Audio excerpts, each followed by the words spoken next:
Greetings, ladies and gentlemen.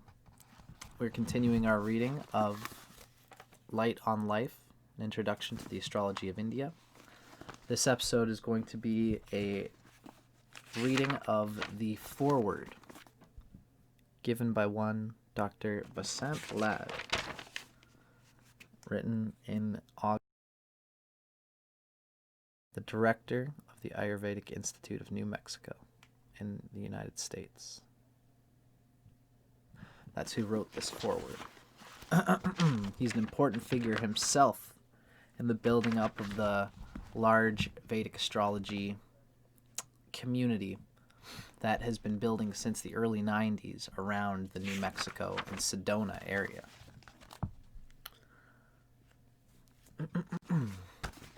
So here's the foreword by Dr. Vasant Lad.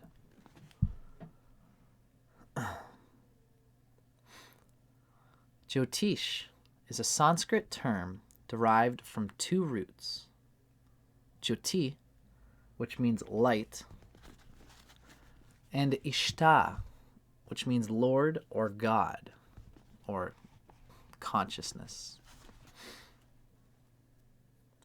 Jyotish, then, literally means the Lord of Light, with special reference to the sun, moon, stars, and planets. It is a science of the study of heavenly lights and their effects on human life.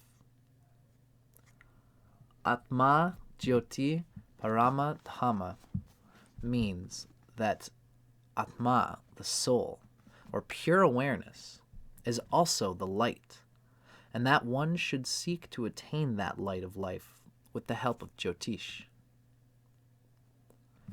Jyotish helps to achieve the four main goals of human life: dharma, religious merit; artha, it's acquiring wealth; kama, which is worldly enjoyment; and moksha, which is liberation. We'll note further on that these four main purposes in life are what constitutes the bhava yogas and the four elements. Each of these relates to one of the elements of astrology. Dharma, meaning the fire element; Harta, meaning acquiring wealth, houses 2, 6, and 10. Kama is worldly enjoyment, relates to houses 3, 7, and 11, the air houses. And moksha, liberation, which relates to the 4th, 8th, and 12th houses. So therefore, Jyotish governs not only individual life, but global affairs as well. The study of the influence of light on every living and non-living thing is the science of Jyotish. The word astrology has the same roots. Astro refers to the stars, the source of light, and logos means science. Everything in the universe is moving and changing, and that which is moving is bound by time. The stars are luminous bodies radiating energy into space.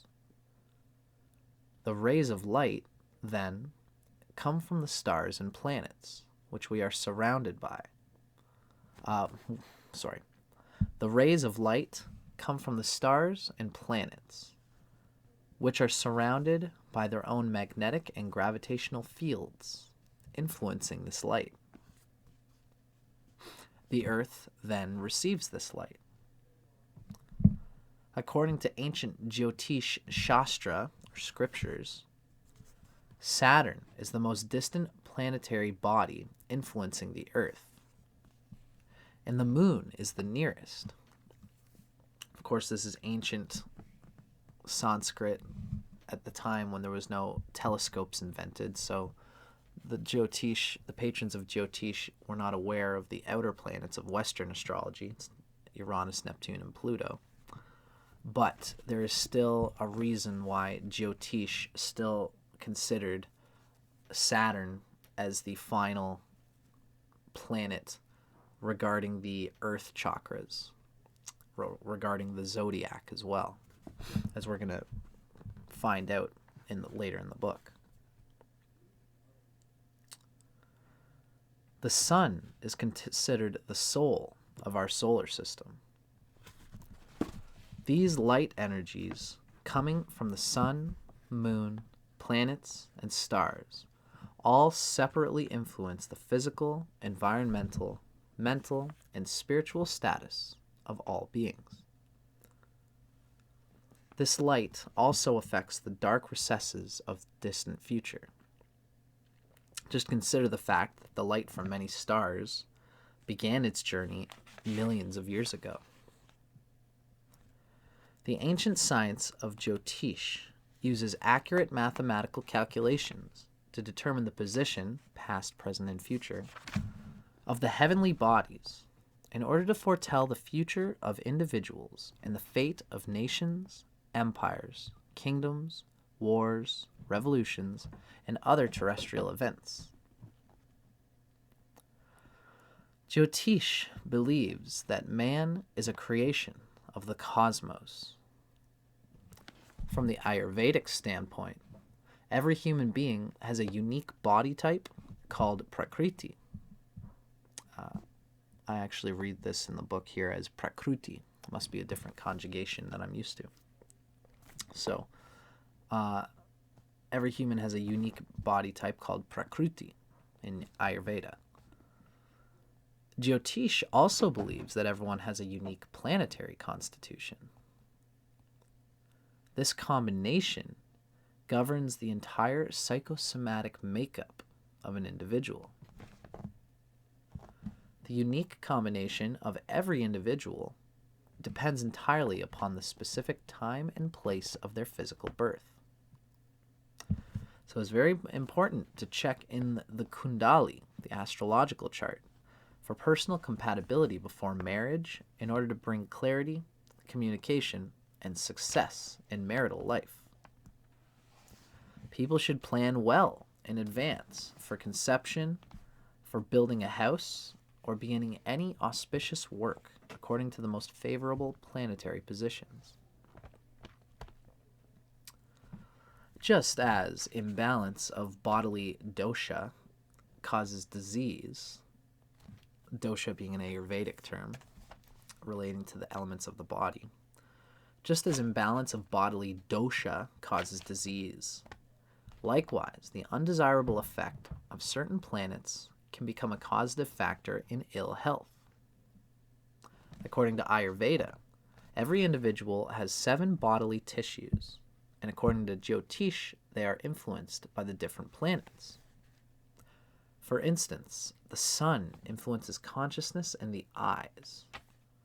The moon governs the mind, Mercury, the intellect. Jupiter supervises knowledge, something different from the mind and the intellect.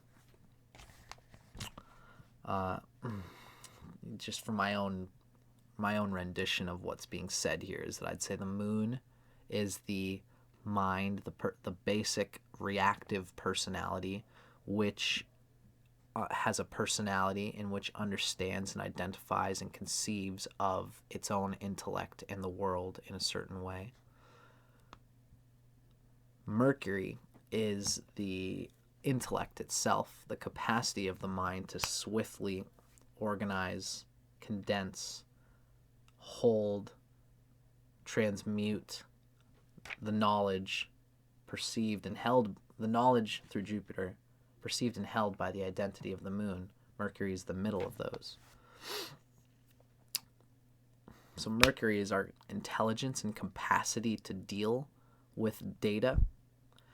Jupiter and the position of Jupiter as a planet relates with knowledge, supervises knowledge, as the authors have noted. Mars is related to the blood and to the liver. Saturn rules the neuromuscular systems. Venus governs the reproductive system and artistic talent. Jyotish can be studied under several different aspects: astrophysiology, psychology, etiology, pathology, symptomatology, and therapeutics. Like any other Vedic discipline, the study of Jyotish needs the guidance and blessings of a guru, one who has mastered the subject, in order to have the insight to read and interpret the Jyotish chart. It is a wonderful healing science, which can suggest certain stones, gems, crystals, and metals in order to balance the undesirable effects of the planets. I would say that, this is just an adjunct to the essential psychology that should really be what should really be applied is the understanding of the psychological elements involved in any problem in a chart. Remedies of the gemstones and things can help to ground whatever is the intention described in the cosmic schema of the individual's chart. It'll only ever ground it, though. You yourself have to do the remedy, which the gemstone or the mantra or yantra is a symbol for. So, Jyotish, not only does it have all these little remedies, but it also advises fasting on certain days to lessen the negative effects caused by transit or by dasha, by period. Jyotish can also recommend a proper mantra, an aspect of God to worship, a yagya, fire ceremony, and certain spiritual rituals in order to neutralize karmic and planetary effects. In the true sense of the word, the science of Jyotish embraces the whole human being in order to bring health, happiness, and harmony in personal relationships and in the business world. Mr. Hart de Fouw and Dr. Robert Svodoba have together produced a marvelous book here as a practical guide for every reader to bring light and love into his or her life. It's Dr. Vasant Lad, August 1994, Director of the Ayurvedic Institute of New Mexico. Wonderful. A wonderful intro. It's nice of Dr. Vasant Lad to have lent his pen to the exposition that these authors give to this ancient science. And I can't wait to unfold it with you folks.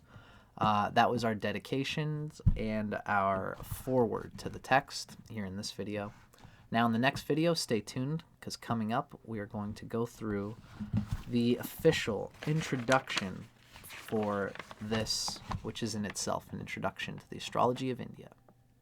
See you guys on the next one. Thanks for watching.